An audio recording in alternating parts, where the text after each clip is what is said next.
Hey, we are live at just a little after 1 p.m. Eastern time. What, I don't know. What's that make it? 10 p.m., 11 a.m.? I don't know. 10 a.m. in California, where Tommy Danielsen is. It is 2 p.m. here, Central Time, where I am in St. Paul. Welcome to our occasional chats about what's going on in the travel world that you should know. If you're watching this not live, I should tell you that we are recording it live and broadcasting it live on Thursday, May 16th of 2024. So consider the information we deliver in that light, okay? Again, Thursday, May 16th in the afternoon or middle of the day, let's put it that way. I just want to say one thing, Tommy. I know we don't have to have a graphic for this, but there's been a lot of publicity about these new rules that the Department of Transportation promulgated regarding refunds. Traditionally, if it was an airline's fault that you couldn't take off on time, 3 hours domestically, 6 hours internationally, they would offer you a voucher for future travel. The DOT has said, no. You give them a refund right away. And the airlines wanted you to apply for it, and DOT said, no, it's automatic. So now, if they put you on another flight, you don't get a refund, obviously. But if you know what, this is leaving too late, forget about it. I didn't want to go on this trip today. Refund my money. They're supposed to send it back to you to whatever credit card you charge it to quickly. I bring this up because even though there's been a lot of publicity about that, there hasn't been a lot of publicity about the start. It doesn't kick in until the end of October at some point. So I thought it was earlier, but apparently it's been pushed till end of October. So the summer season. Hey, you owe me the cash now. You owe me it right back, and you're not really owed this until the end of October. So don't throw a hissy fit. Take your coupon or whatever. Again, if they put you on another flight same day, you don't get anything back. Okay, that's it. That's all you need to know. What else you got? Right. Yeah, no, it also worth noting just that it's October, but the Airlines for America, which is a trade group, as well as Delta, American, United, JetBlue, Hawaiian, and Alaska Airlines, notably that Spirit and Southwest and I think JetBlue. JetBlue is in the lawsuit. Yeah, they've sued the. They have sued. They're suing the government. It was filed last Friday because it will greatly confuse consumer who will be inundated with information that will only serve to complicate the buying process. I think we can handle that. A straight refund's pretty simple. They've lawyered up. I think we live in a crazy world here in the U.S. and it was to be expected, right? Yeah, they've lawyered up. Like that's they always. Yeah, they're a powerful lobby too, but I don't think they'll win this one. So. Yeah, I mean, I don't think they'll win. Well, it's very hard to say, but I think at the end of the day, I think that it's funny that the airlines want to gobble up your money and let you keep it unless you actively go after it, which I think is a crazy thing. And also, since these regulations are so mild compared to the way that it is in Europe, it's literally about you getting the money back if you don't want to travel. Right. Europe, you get your money back plus some money. Yeah. Well, if an airline is delayed because of any reason except for weather, right, they need to pay up. Simple as that. And here in the U.S., it's all the airlines. They're not even obligated to give you a meal or to put you on another flight for days or cover your hotel. And they're also like, because of the way the structure is here in the U.S., there aren't that many options because there aren't that many competitors. So I think that it's as par for the course, but good to know that it'll be for October, and I hope that there will be more. I hope that Secretary Pete Buttigieg has done a really good job as transportation secretary, and I think this continues. This should just be the beginning of how we regulate these airlines to do a better job. I agree. And by the way, if you do not take the refund and take a later flight and it's the next morning, your hotel, and you ought to get a hotel allowance and a food allowance from the airline. Okay? Right. Just sure to ask. If they don't offer it, demand it. Yeah, absolutely. Okay, so that is, we are going on to, first we're going to cover there's been some movement in, so Hyatt used to have a relationship with small luxury hotels for a while. Yes. And this is not really old news. This is pretty old news now, but we have now know the contours of what the relationships will look like. So the small luxury hotels had an exclusive agreement with Hyatt, and they made that agreement, I think, in 2018. And what really happened was that you got complimentary breakfast. Any Hyatt, World of Hyatt member got complimentary breakfast at the small luxury hotel. Like, for example, Hotel du Louvre, that you like a lot in Paris, is a small luxury hotel. And or is it? I think it was. I don't remember, but there are not Hotel du Louvre, the other one. My goodness, not the one around the corner. Yeah, I know which one you mean. Yeah, so the one it's around the corner from the Hotel du Louvre. It's one of the hotels that was a member. And when they made this agreement, Hyatt jacked up and made redemption levels that were higher up than the Category 7 or 30,000 that was the maximum before. Right. So they have now, they promised that it wasn't going to happen with other internal Hyatt hotels, but it happened. So now hotels can be 40,000 a night. For a stay and things like that. And at the end of the day with that, they used it as an excuse to roll it out. Now that relationship is going away, and we're going to talk about where it went in a minute, but Hyatt has launched a partnership with Mr. and Mrs. Smith. Right. How familiar are you with what? How can we say? Explain what Mr. I've never stayed in Mr. and Mrs. Smith's hotel. Yeah. And by the way, just to point out, I just looked up Hyatt.com. The Hotel du Louvre, which is one of my favorite hotels there, is still part of the Hyatt family. So, but anyway. But it's the other one. What is it called? The Grand? I don't know. The Grand Palais. The Grand Palais. Grand Palais around the corner was right around the corner. That was even more expensive than the Hotel du Louvre. Anyway, so can you describe Mr. and Mrs. Smith hotels? I don't know.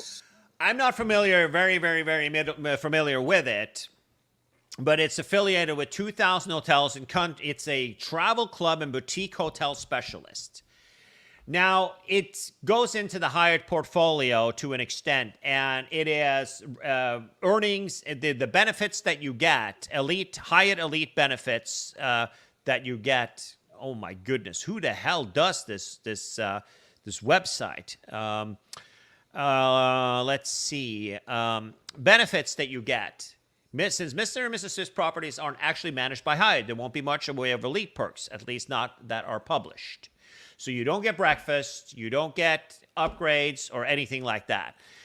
You can earn points by doing so when you book it through the Hyatt channels, and you have to book with Hyatt channels. And like luxury hotels are often when you do revenue, you book it through FHR or like a travel agent or somebody that has some sort of an agreement in the back end, because then you get more goodies. It pays to book through a travel agent or American Express, Fine Hotels and Resorts and things like that versus booking directly with somebody, because you get more benefits like that. And you get so here you get, Tommy, 5 base point per US dollar spent on eligible room revenue only.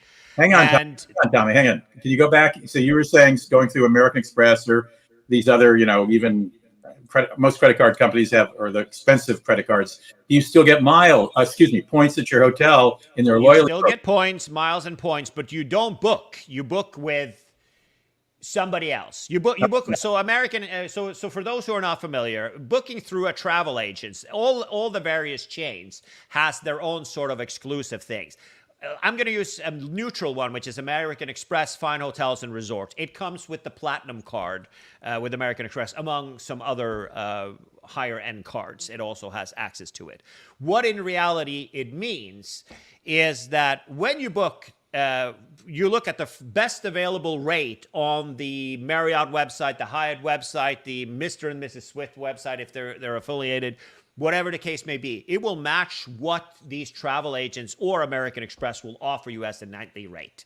But when you book through them, you get a gift, which is usually $100 food and beverage credit. You get full breakfast each day, an allotment every day. When you say book through which? Who? You said them. Booked through American Express, Fine Hotels and Resorts, which is a portal. And that portal can have Four Seasons, it can have Hyatts, it can have Marriotts, it can have all sorts of things. Right.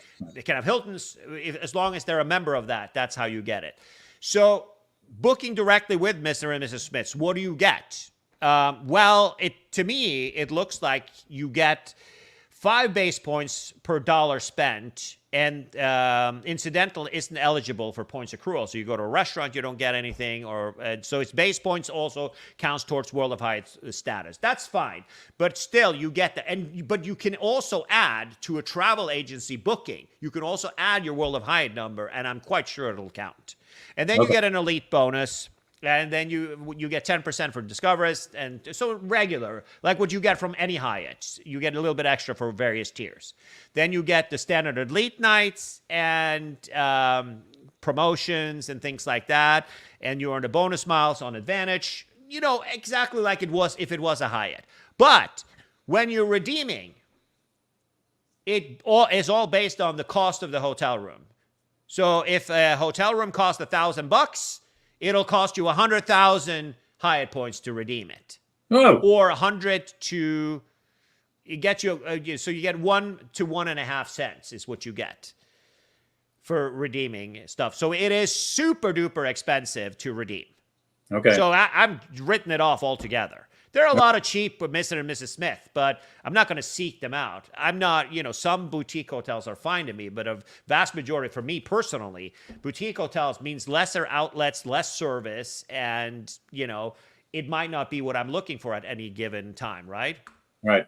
So this is definitely a loss for Hyatt, and Hilton has taken over, and Greg at Frequent Miler spoke with Mark Weinstein, a friend of ours who is the CMO at Hilton, and he's confirming that the small luxury hotels will be a part of Hilton, and the highest redemption you have now with Hilton is 120,000 Hilton Honors points a night.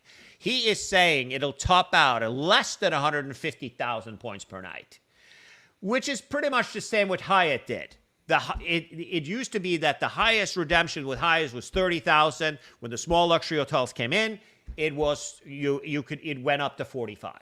So that's pretty much it. So it will be available through Hilton soon, and we'll see what they're going to be offering for benefits and things like that. It's not 100% clear just as of now, but meaning that small luxury hotels will still be eligible for redemption and earnings, but now through Hilton instead of Hyatt.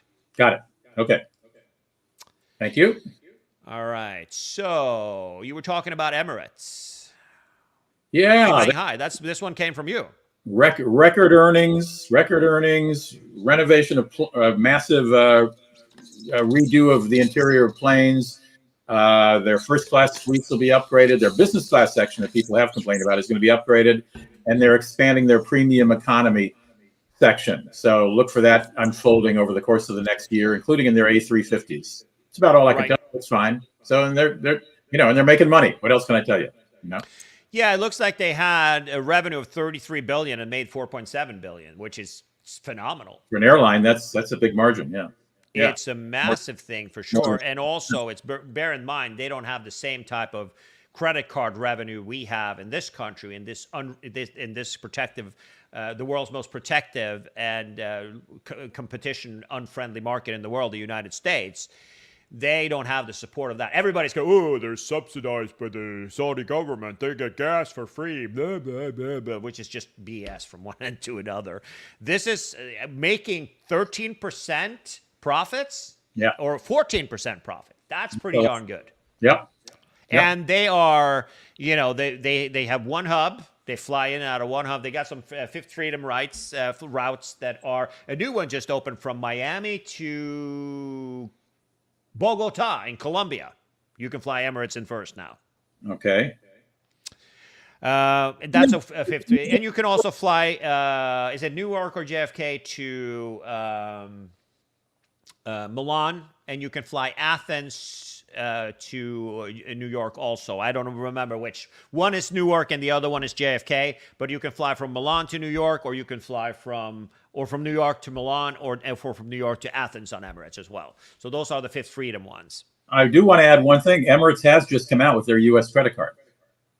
Yeah, but it's not going to be the same impact and revenue as a U.S. based Oh, credit card. no, because not that many people fly Emirates in the United States. But No, the terrible three are, but Delta Airlines, they sold $11 billion worth of miles, sky miles, or sky pesos, as Gary coined it to be. Gary left from a view from the wing. And what did Gary call it? Sky pesos. Because it takes so many. I should just yeah, say. So it's like if you're lucky on December 25th at 9 o'clock in the morning, you should be able to find redemption for less than 300,000 miles between Minneapolis and Cleveland. I know, it's ridiculous. I just want to add, I just looked up the Emirates credit card to make sure it was available in the U.S. If you're going to fly Emirates, go ahead and get the credit card, because you will automatically be gold tier status for your first year of having the credit card. So it might benefit you in some way. Yeah, I mean, at the end, there are easy ways to do it. All the airlines, Lufthansa has a credit card, British Airways has a credit card, Air France, KLM has a credit card with Flying Blue. All of them do have credit cards, but obviously, the impact is the numbers of signups they're going to get is fairly minimal. Right. But it's good to see they're doing business. They have invested. They have 90 777.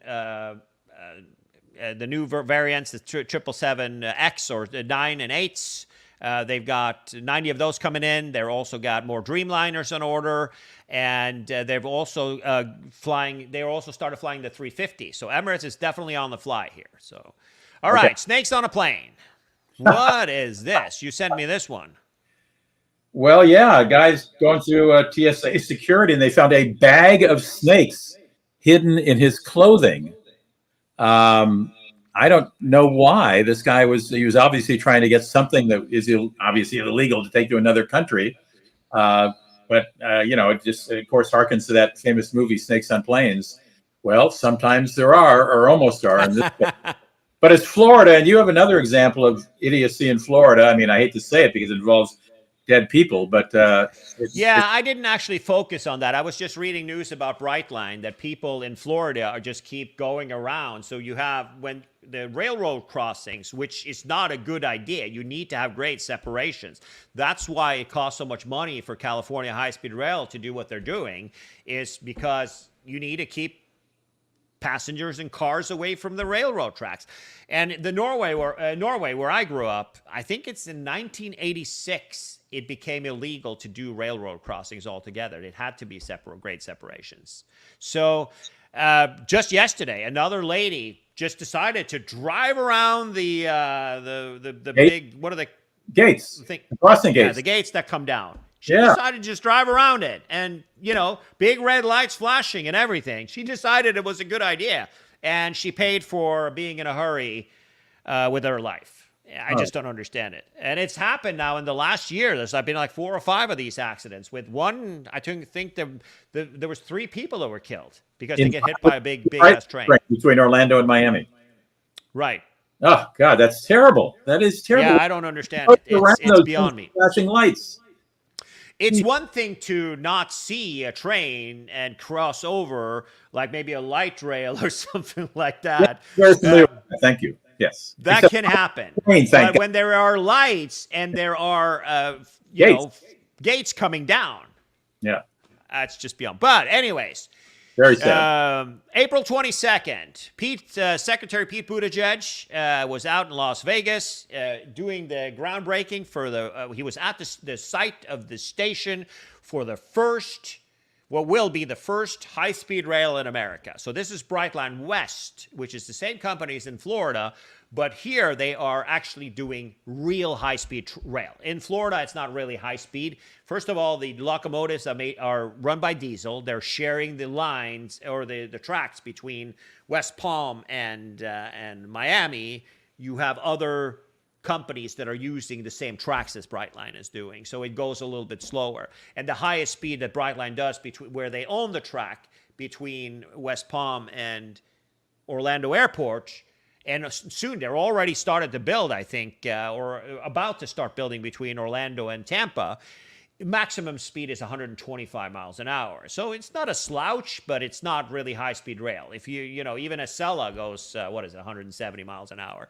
So here we're talking 200 miles plus an hour, Vegas to Lake Cucamonga, which is where Metrolink goes into the center of LA, which means that it'll be much faster for you to use this train.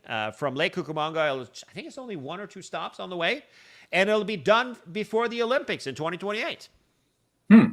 Okay, maybe I'll live to see it. Yeah, you'll live to see this because these guys are fierce, and the finances are there.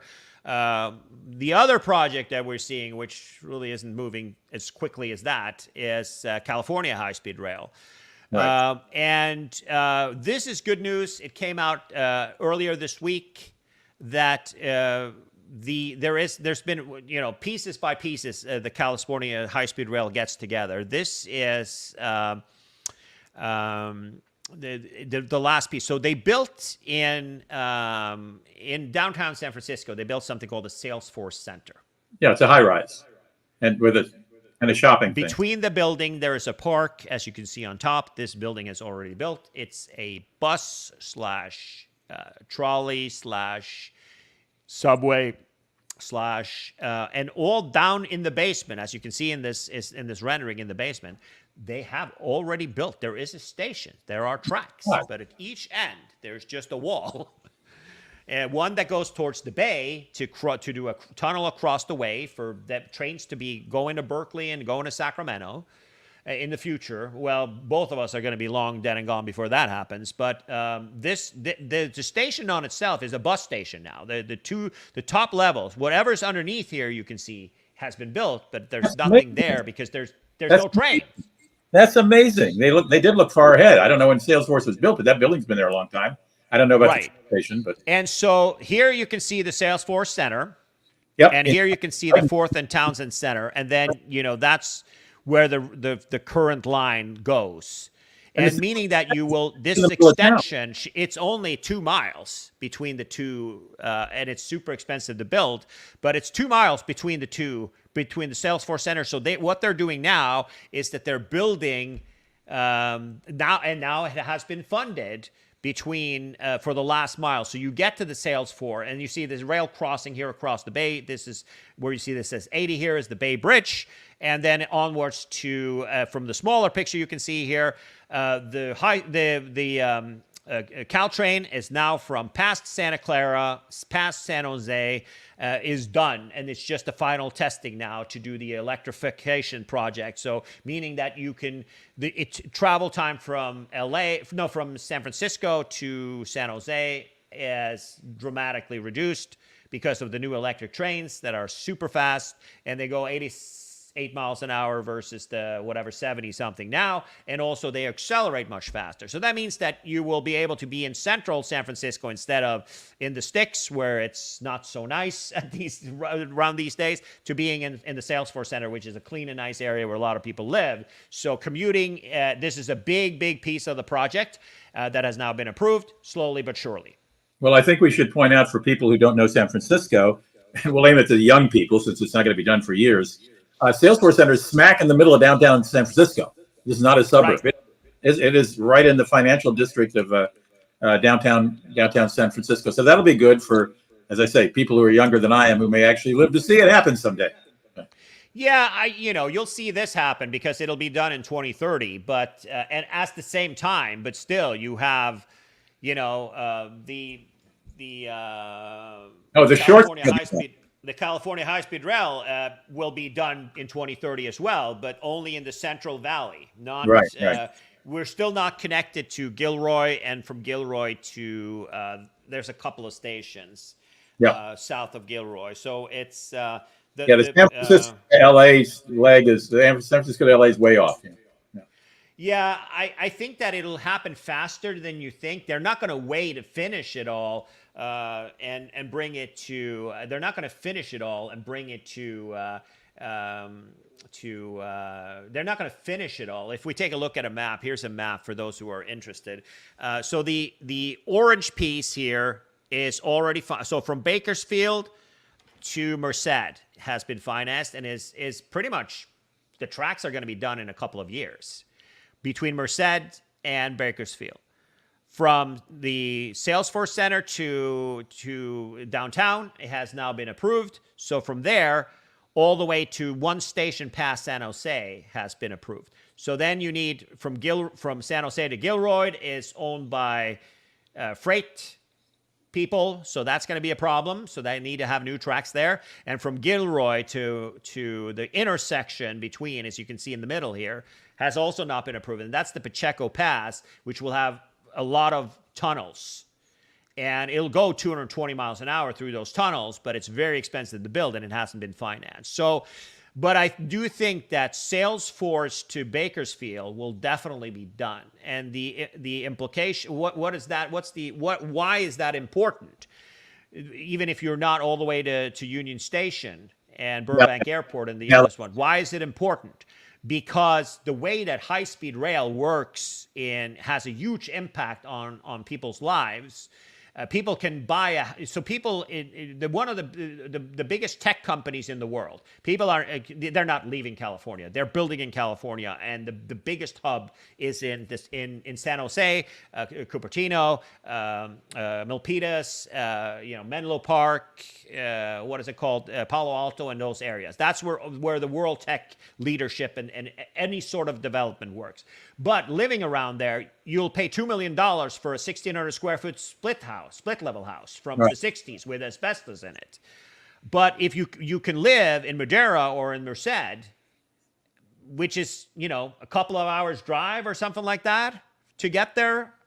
But if you get on the train, you drive to your local train station in 5 minutes, you hop on the high-speed train with high-speed internet, you have your coffee, and you go 220 miles an hour, which means that in 20 minutes, you'll be in the center of tech town. That means that it'll be easier to retain talent in all sorts of levels.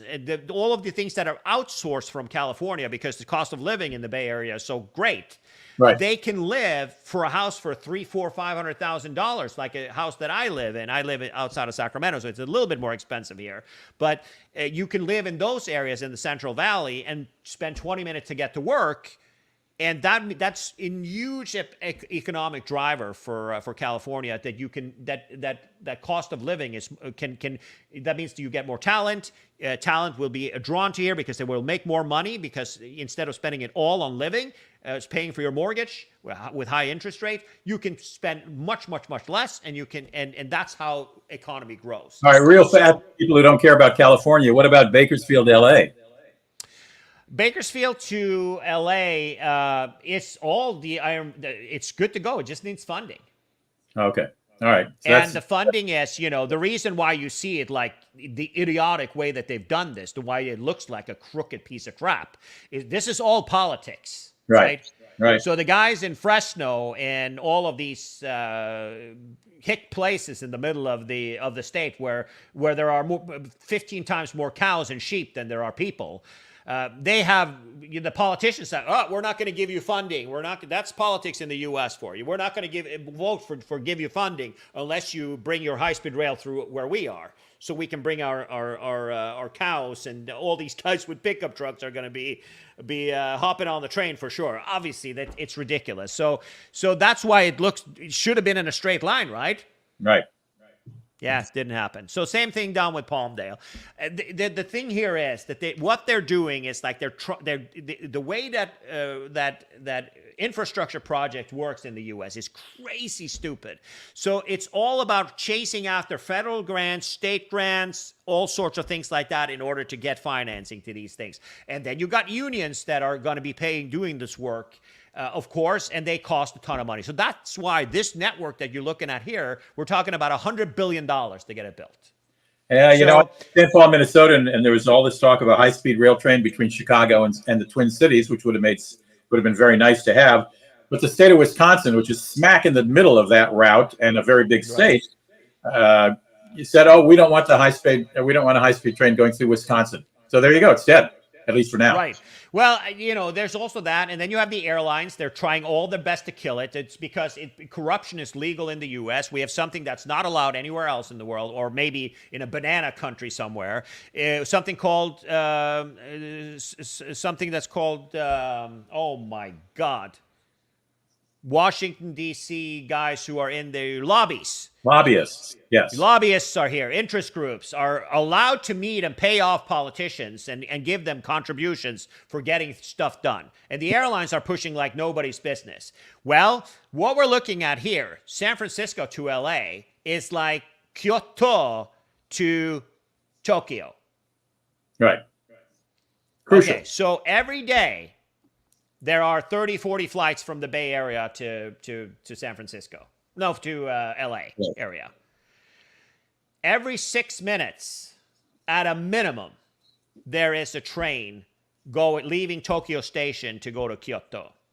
High-speed train. Every 6 minutes. A fast, clean.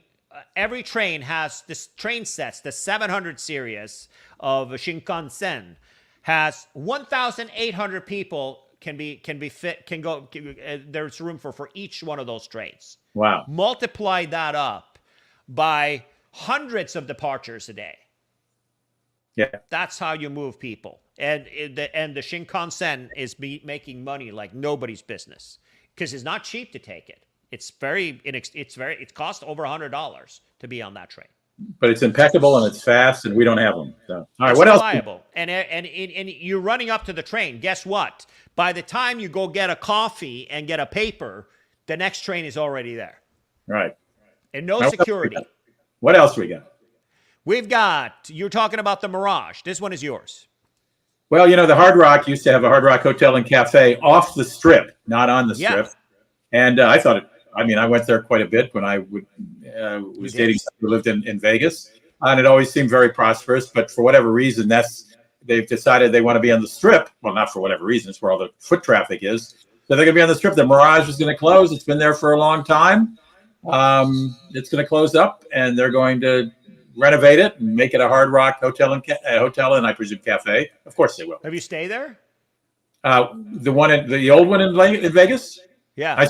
I stayed there a number of times. Yes, it was quite nice, and it was a surprisingly small casino, which was nice because it wasn't this huge thing you had to walk a quarter of a mile to get to your rooms. It was a very nice casino. It was a very popular place with hip Los Angelinos. I noticed when I was there. A lot of younger folks from LA. A lot of beautiful people who I'm sure they're all waiters and waitresses wanting to be actors and actresses. But it was a nice hotel. And I think, I don't know, I haven't stayed in the one in Florida, so I don't know how, but I'm sure they're upgrading the Mirage. Let's put it that way. They wouldn't buy it and do a lot of hammering if they weren't making it a little sleeker. May 2020. I've been there once. I went to a Billy Idol concert back in 2008, 9. At the Mirage or Hard Rock? At the Hard Rock. Yeah. They had a very small, very nice theater there, and they had big name acts, and it was nice. I'm sure they'll replicate big concert. It was actually pretty good. I had a good time. Yeah, But I've never stayed there. I'm sure. Right, this one is also yours. I love this. Hyatt will give you points in their hotels that have Peloton machines in the health club, or in some of them they'll bring them to your room, and you will actually get points for using the Peloton machine. Now, if I think they're doing a period of time where you can do it you don't have to pay for it, but at some point, if you get addicted to the Peloton machine, you may have to pay for it. But they'll bring it to your room.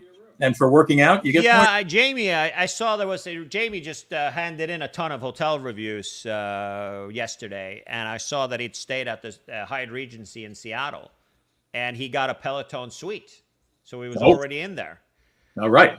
Of course, he would have a heart attack if he was on a Peloton for about 30 seconds, but so he didn't actually get on it, but the Peloton was there. So I think that this is cool. So how many points do you get? I don't think it says here. I think I read the piece very quickly. I don't think it's said yet.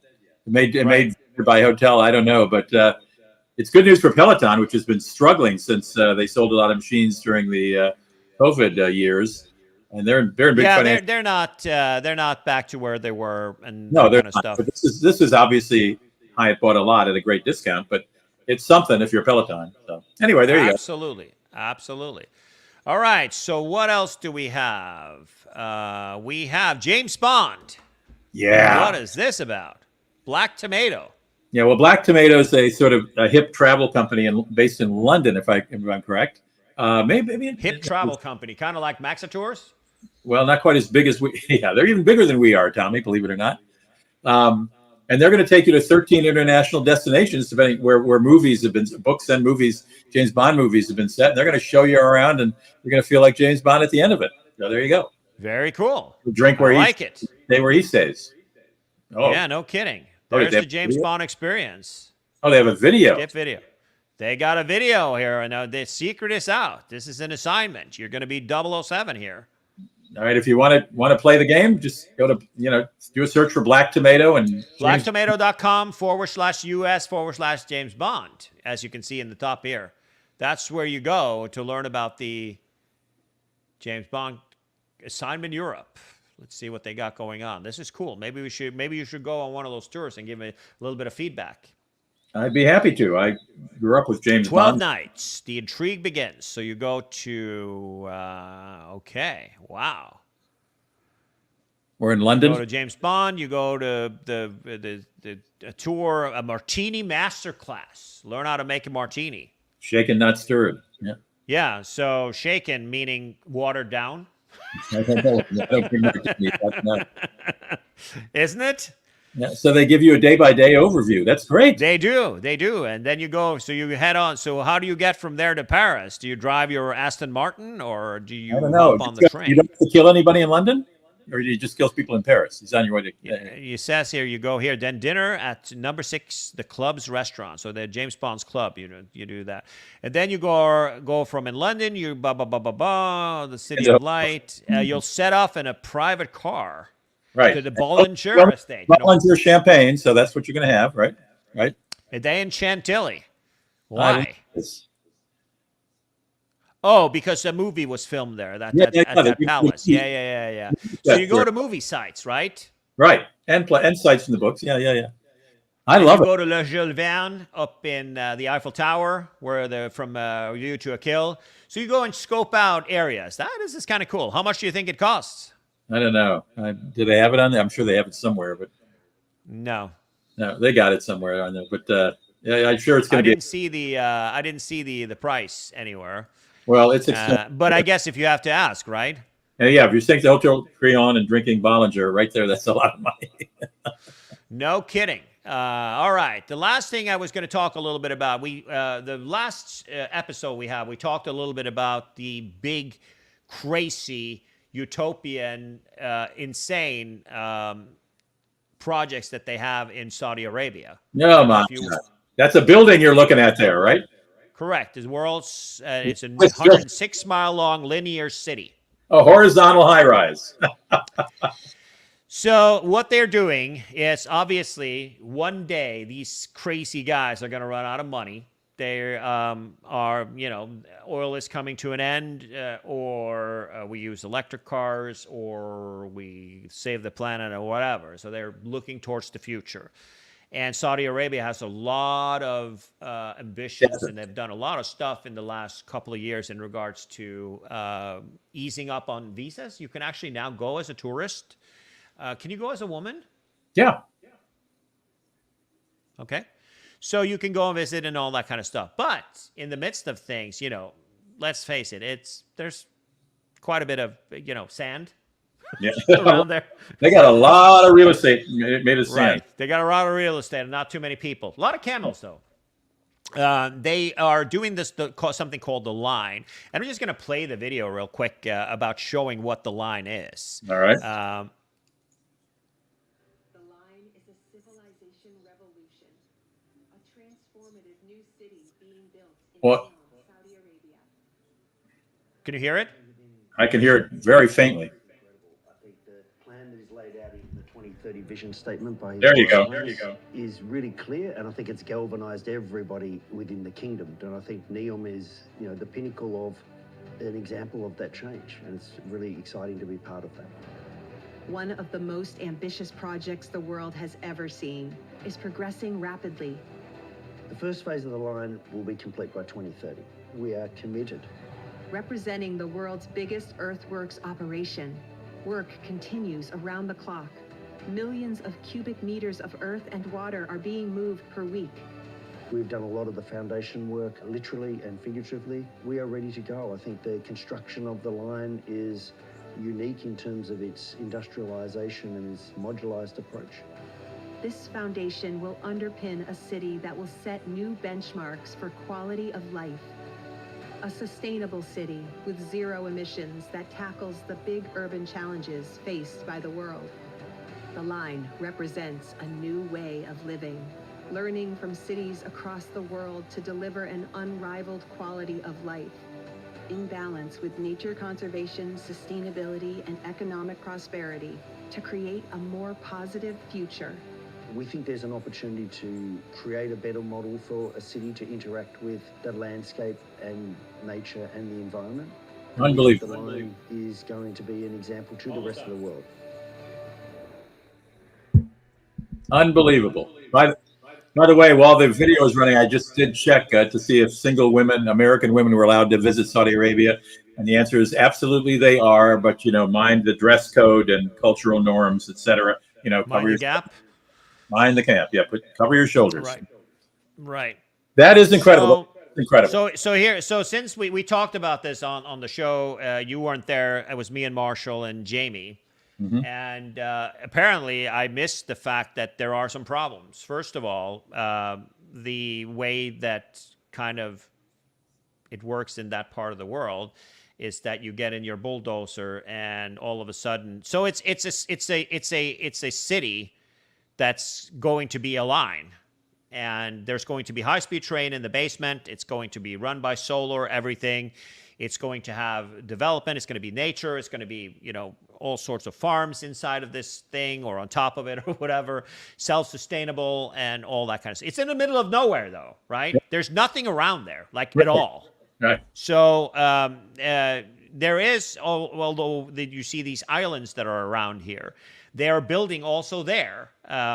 Look at you. They're building there's one of the islands that has been built already, and they're we're talking about it is building like crazy. But they have our friends in Saudi Arabia have decided that they were going to just bulldoze people in villages. So they came there in the morning and hey, doesn't matter who you are because here we are. So here it is. So it's called NEOM is the company. It's owned by NEOM is owned by the Saudi government. Here's the airport that they built in the middle of nowhere. Right. See, there's a Boeing business jet. There's no scheduled flights there still yet. And like I said, a lot of desert in the area. There's a golf club that's built, but there's nothing around there. Who plays on the golf club is the people who are working there, or the people who are bossing around everybody from Bangladesh that makes $1 an hour around there. Right. And then somebody had fun on Google Maps. They put a seafood restaurant in the middle of the ocean. That's fun. But there is progress in some of these islands where they're actually building stuff. Like this one right here, I think, is it? No, there's one of these islands that has resorts that are kind of almost done. Huh. Neom Bay. Was it this island up here? I don't remember. Oh my goodness. Neom. Let's see. Well, you're talking about there's nothing around. Keep in mind, Sindala Island is what it is. Here it is. So they have built this island. So here it is. So the airport is over this way, right? Yeah. So it's over here towards the end. Looks like there's some greenery there, unless that's a computer. Yeah, the island is starting to. These satellite photos haven't been updated since the last time I looked last month when we were talking. Oh wow, it's been almost a month and a half since the last show. But as you can see, they're developing a harbor here. They're building the houses. They're building the hotels, luxury things. The golf courses are going in. Amazing. And the yacht club, they're gonna be able to park their yachts here and things like that. And on the line, look at all these people they have working. The line is already starting to get built. The line is Let's keep in I mind think this is it. Keep in mind the line's going to be over 100 miles long, so you can say there's nothing to do around there. Well, Right. if So you want, here it is. Here's the start of the line. right, if you go to You a can see it.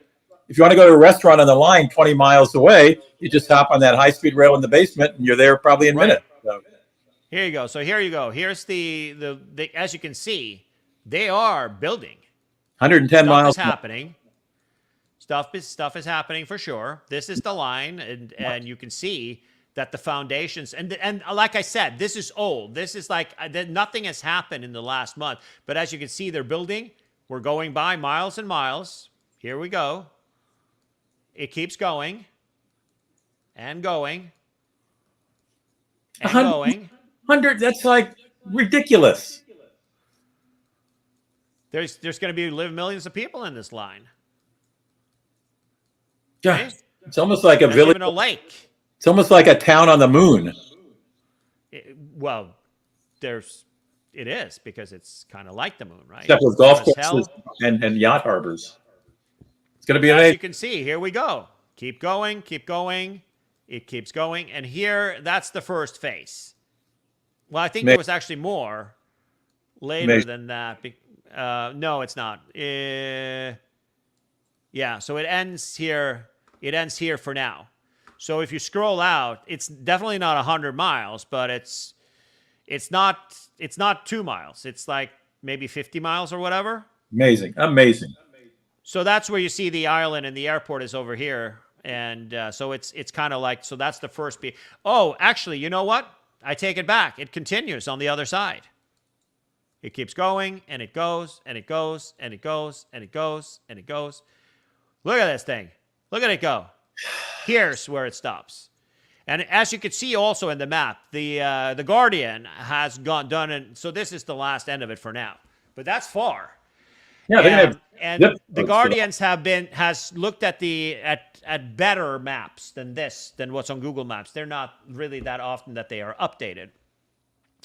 But they've seen cities or towns, villages by indigenous people and farmers and stuff that has just been bulldozed. It's like, sorry guys, your guys are out. And there's no control of anything like that.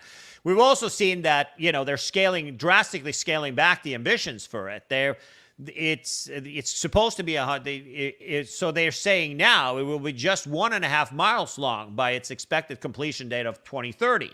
While the original plan length was initial phase was not entirely clear, 1.5 represents a far more modest figure than was envisioned in the completed within the 6 years.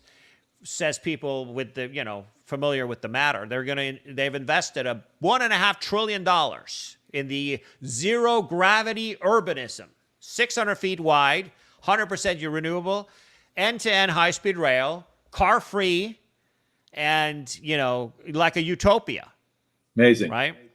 And it was going to have right now it'll have a capacity of 300,000 people for the first part of it. A small fraction of the completed city projected of having 9 million citizens was what their ambitions was to begin with. Unbelievable. So I guess it's not going to happen so much anymore, huh?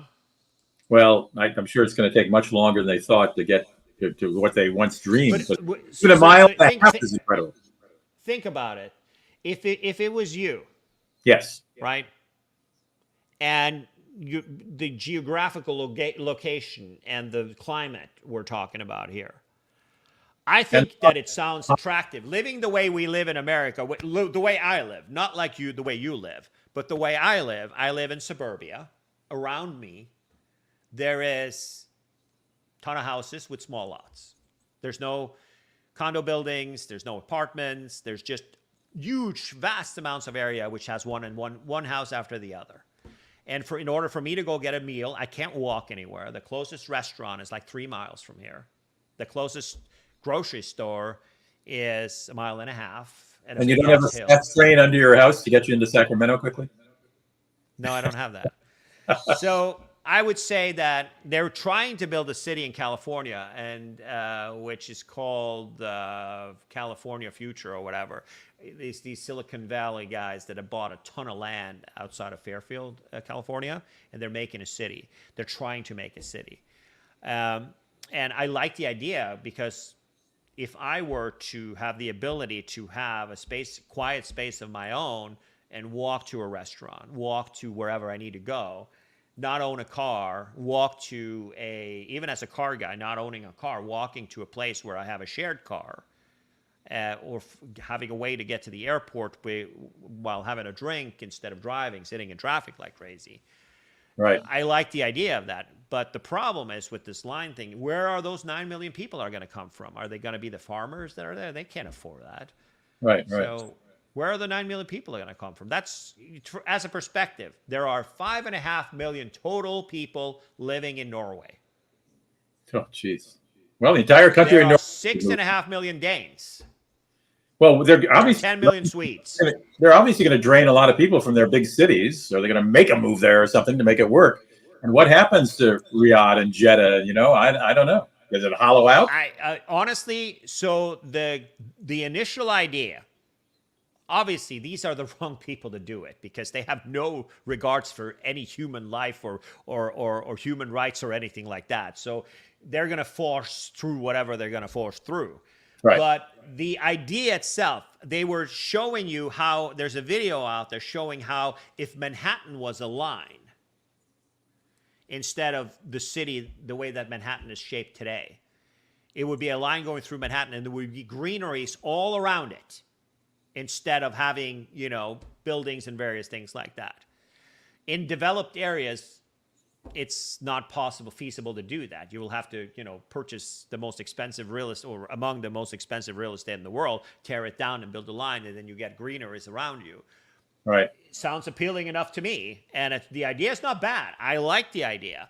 But I don't think it's the right guys who are, they are the only ones who can do it because it's impossible. Who else can spend over $1 trillion on something like this, right? Well, I guess some of the folks whose homes and little villages were torn down just didn't have very good lobbyists, Yeah, lobbyists were lined up and shot. Right. Something worth looking into. Right. All right, that's all I have for. Did you have anything else? I thought there was one more thing that you had on your list, but maybe we'll save that one for next week. All right, just a reminder, this is being broadcast live on YouTube and Facebook on March 16th, May 16th, Thursday, May 16th, 2024. So consider our information that we're delivering in that context if you're watching this, well, by the time the mile is built. This will be very quaint by then. Yeah, we got to check it. We'll check in on a regular basis here for sure and see how it's going. Hopefully, there'll be some updates on Google Maps soon that we can see how they're doing. And I think we got to visit the Florida Islands when it opens. I think our viewers demand us to do that. I think so too. And also the high-speed rail. I also was looking at the new line, metro line in LA. We can talk about that next week. The airport opens later this week, and also there's going to be a metro line in Beverly Hills. What we've talked about, and we were talking about the San Francisco the other thing. It looks so modest and tiny compared to the line. It's like, why do we have any trouble building it? They're going to build 2 miles of this town before we can build 12 miles into LA. All right. Yeah, it is, and it's an fascinating thing. It's just too bad that infrastructure projects and anything that people are trying to do, positive things that they're trying to do, includes dozens and dozens of lawsuits. Right. In the high-speed rail they're trying to build between, so it's been invested, and the technology is coming from Japan, from the people who are making the Shinkansen train, the 700 series. That's the current one, or a new generation of that. They were going to do it between Houston and Dallas, Fort Worth.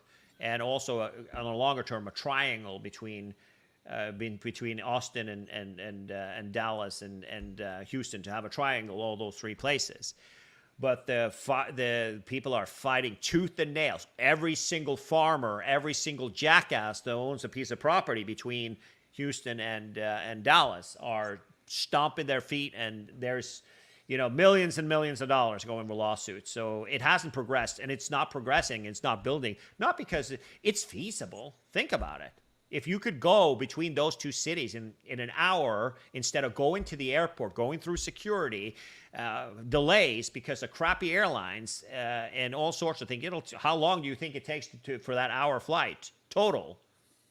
Yeah. Like Ship 3. those cranky residents off. Ship those cranky residents off to Saudi Arabia, off to the line. Let's do that. There's plenty of room in the desert for that. Absolutely.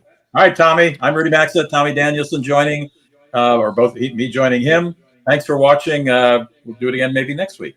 Who knows? Maybe, for sure. Giddy up. All right. Bye.